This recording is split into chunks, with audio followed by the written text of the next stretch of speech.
So after getting the leaks and footages and speculations about the Canon EOS C50 yesterday, today we finally have the official release and launch of the camera. And somehow it's still better than I anticipated.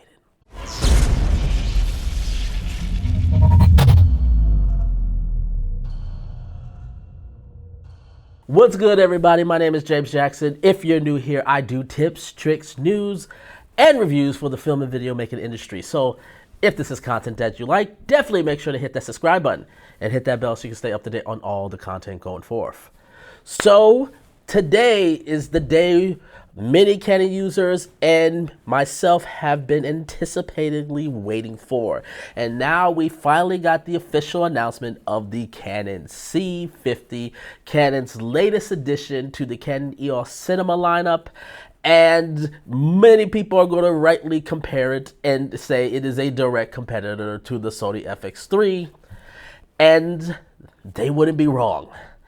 So thank you for all you guys. First of all, let me just say thank all you guys for coming out to the live stream with me, Simon Yates of Ordinary Filmmaker, and Jared. For us, we had a great time and it was an absolute blast. Thank you again for those of us. There was a lot of people in the chat today. But today, let's get into some of the things. Today, I'm going to just briefly go over the specs. I'm going to tell the things that I like and what I was not expecting that's got me excited. Some things that were missing, but these are more nitpickies if I'm going to be honest. Is this a true competitor to the FX3? And would I be giving up the FX3 for this? So that's what this video is about. So let's go ahead and get right into the specs. And holy cow.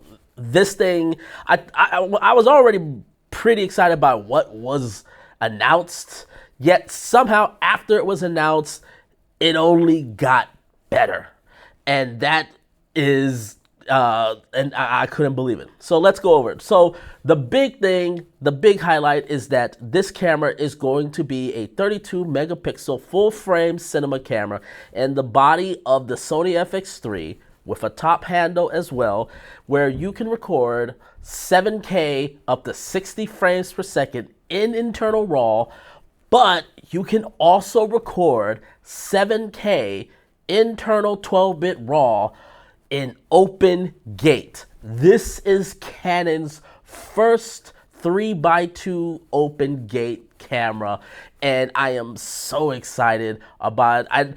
I'll be honest, I was not anticipating 12-bit RAW. I was thinking, okay, we're going to get 10-bit. I was just wondering if it's going to be 10-bit 422 or 10-bit 420.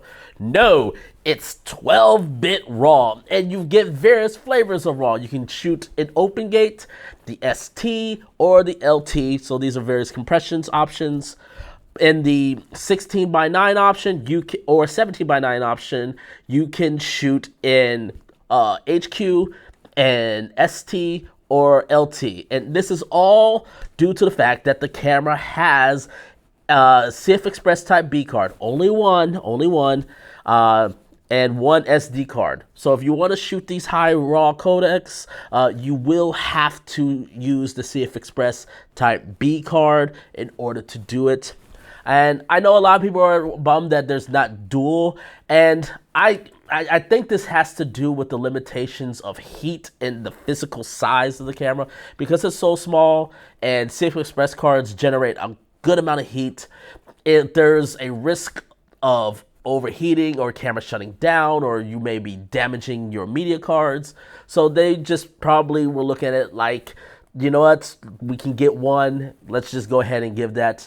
Speaking of overheating, we won't have to worry about overheating because this thing has so many vents and so many fans that it will exhaust heat, similar to the R5C, which the round of talking points seems to be that this is going to be the replacement for the R5C, which I totally get why they would say that. But yes, in the case, if it's slipped like that with the R5C, it looks like you will not have to worry about overheating. It's got vents galore, so overheating is not an issue with this camera. So the other thing that we gotta talk about is the fact that there's some really cool shooting options. So, of course, you get to relay record, you can get to dual record, but they've also added some other ones, like you can record one card as your video, the other one could be sound, you can record proxies. They have two new modes that is actually very interesting. The first one is the fact that you can record on say, your CF Express card, your 4K, 16:9, and then the second option, you can record a 9:16 option, and you can actually choose where on the full one, you can choose where you're going to take that 9:16, and it will record both simultaneously. The second one is going to be in a 1080 mode. That's still a very great option where if you need quick turnarounds and you need to shoot horizontal and vertical, this gives you the options.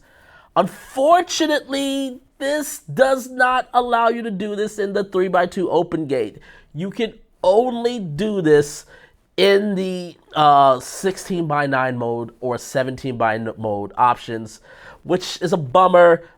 It would be cool if you could utilize the full sensor. So hopefully there's a firmware update that can allow this to happen. Moving on, let's talk about the body and design, because again, that is the next big thing about this camera, is the fact that it is very similar to the design of the Sony FX3, except it has way more buttons and customizable buttons than the Sony FX3. It has an actual proper timecode port on it. Even though it's a mini BNC, it's still a proper timecode, which the Sony FX3 does not have. In the top handle that will be coming with this camera, it has a record as well as a zoom toggle, which again the Sony FX3 top handle doesn't have, and it looks to be a more robust top handle. And then in terms of body designs, the C50 does appear to be a little bit thicker than the FX3, but it's very clear that they took a lot of the design features of the Sony FX3, which has been a while for like 5 years now, and I'm really happy to see Canon do this. Next thing we got to talk about is I know a lot of y'all going to talk about dynamic range and the readout speed. So in terms of dynamic range, it looks like it's going to be relatively on par with the R5C and on par with the C80. So if you're looking for a huge dynamic range difference, you might be a little disappointed. To me, these dynamic range of those cameras are fine. My main concern with something like the C50 is the fact that when compression is too severe, it can create some weird artifact blocking. But given the fact that this has a CF Express Type B card, this shouldn't be as big of a deal when you're dealing with blacks or dealing with noise in the image. Speaking of noise, this camera is also a dual base ISO camera of 800 and 6400. So I know some people are going to be like, it's not 12,800 like the FX3, so it's not as bad. To me, I don't care about the ISO range. More so the fact also, even on the FX3, which I do own, while I do switch to the 12,800 ISO base, I rarely actually stay at 12,800. I actually drop it down to like 5,000 or 6,400, mainly because I don't need it that high, and it actually cleans up the image quite significantly when you do this. And in regards to rolling shutter, it's pretty solid. It looks like the open gate option is going to be around 18 milliseconds, and then the 16:9, 17:9 options are going to be roughly 14 milliseconds. So not great, not terrible, but they're there, and I think it does a solid performance. So let's move on to the things that I like about this camera. I really love the design of the body. That's the main thing. That's the main thing of what's been selling me and what I've been loving about the FX3 is just the body and layout design of this camera is one of my favorites, and I'm certainly happy to see that in Canon. But I can't ignore and not talk about the open gate in 12-bit RAW. That was not on my bingo card, and to me, this obliterates Lumix's open gate options, because now that we can shoot RAW, but you can also shoot non-RAW. You can actually use compressed H.265, and it's all I. It's not 10-bit 420 in that mode too. It's 10-bit 422 all I. So in terms of robust codecs and what you can get and the shooting options, this camera has a loss. Yes, the open gate is only 30 frames a second. That's fine. I'm not a big deal. The camera I'm still waiting for is going to handle that, so I'm not concerned about that at all. Other things that I like about the camera, I love the way the top handle was. It looks like a great design. I looked a little bit at CVP's video, and it looks very comfortable in the hands. Even though I do enjoy the top handle of the FX3, I had to customize it to sort of get it feel right. Whereas this looks like it's going to be right in the hands, and it's got a shotgun mount where I don't have to put a little thing in it, so where if you're not using Sony microphones, you can have something in the phone without coming loose. I also love the fact that there is actual proper time code. Canon's definitely trying to keep it up to where they're going to try to get this Netflix approved. Will it be? We shall see. But the I/O ports are great. You got full-size HDMI. You've got a Type-C port where you can also do PD charge of 65 watt power draw, which is perfect for my little NU power banks that I have and use all the time. I can plug that in and have no issues at all. So that is great, and I can power the camera. So battery life is honestly not as big of a deal to me as some people may be, because I've proven that you can keep things relatively small and still shoot great. Some things that I don't like, or maybe some things I kind of wish there were more. I really do wish there was EL zone. I know this is me being picky, but as a filmmaker, I'm dead serious when I say this. This is not hyperbole. EL zone has literally made me a better filmmaker. Being able to have an exposure tool that reads out and stops changes, as a filmmaker, completely changes everything. It makes you understand light way easier. You can see and you can sort of make corrections, and you can get a proper image like I have now. By the way, I did a little redesigning of my studio. We did a repainting. So you see it done a touch up, but I can see the different levels, and the levels bring out. Now, the Sony FX3 doesn't have it directly in it as well, but it does have access to an app called Monitor Plus, which, as I will turn here and show you, does have a stop-based exposure tool, which, again, I don't kind of want to say it's EL Zone, so I don't get Monitor Plus in trouble. But this one app has literally changed how I've shot and changed how I look. My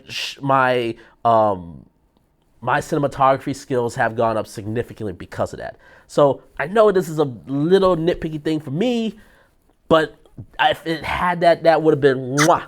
That would have been the icing on the cake.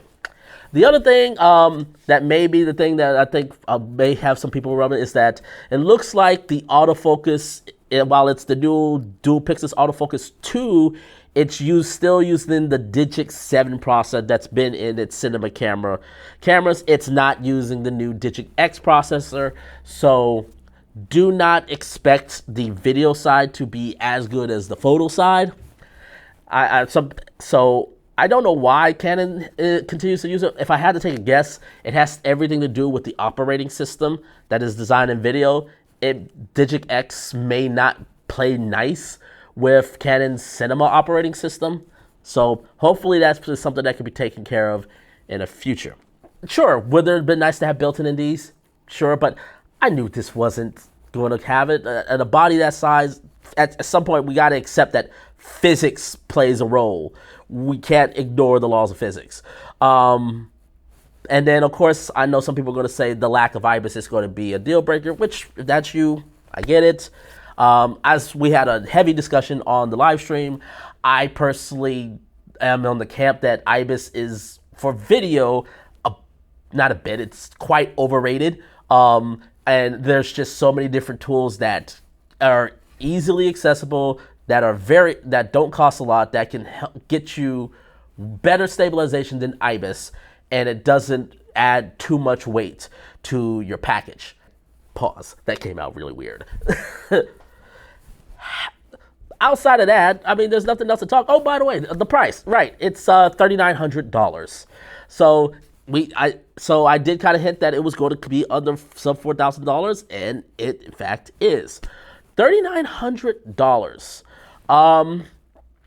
It's still a lot of money, but given the robust and feature pack rich that this camera has, it's hard not to look at this and think that's a fair price.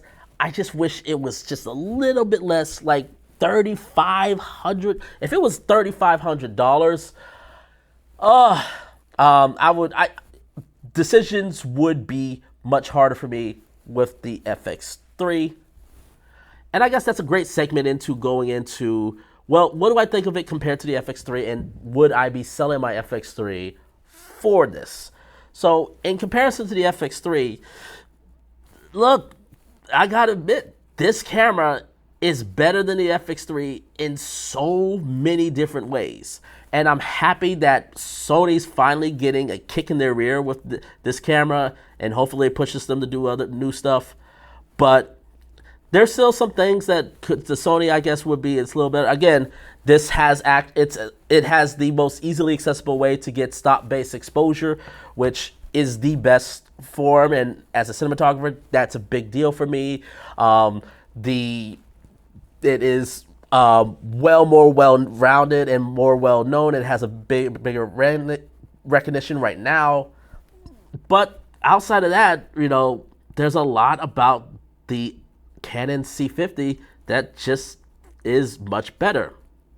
But even as much better that it is, like, look, it has open gate, it has internal RAW recording, it could do internal RAW open gate as well. So that, I mean, just those three alone, to me, already put it. Then you combine a physical time code port, you combine it with a better top handle, more customizable buttons. There's just so much to do. If you are someone, the only I guess you could say is that if you are someone that is on the IBIS side, the FX3 is still better on that, and neither one had the built-in ND.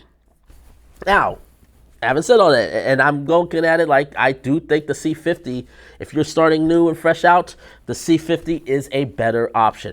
I think the C50 is going to absolutely dominate weddings. I think this is going to give Sony a run for its money in corporate videos. Now more, we'll see. There's especially since there's also a firmware update for open gate options on the C40. That's not coincidence. That's clearly aimed to attack the corporate world and even the dock world as well. So, but the question is, will Canon do that? That is yet a wait and see. And so I think corporate videos, I think wedding videos, I think content creators, if you're doing travel films, the C50, I think, is going to be huge. It's going to be popular. But as of right now, I am taking a wait and see for myself personally. And I'm not giving up the FX3 anytime soon. And that's purely because this is a business decision. At the end of the day, where I live and the clients and the people that I work with, especially when it's other production companies that my fellow film colleagues, they all shoot Sonys, Reds, and Blackmagic cameras.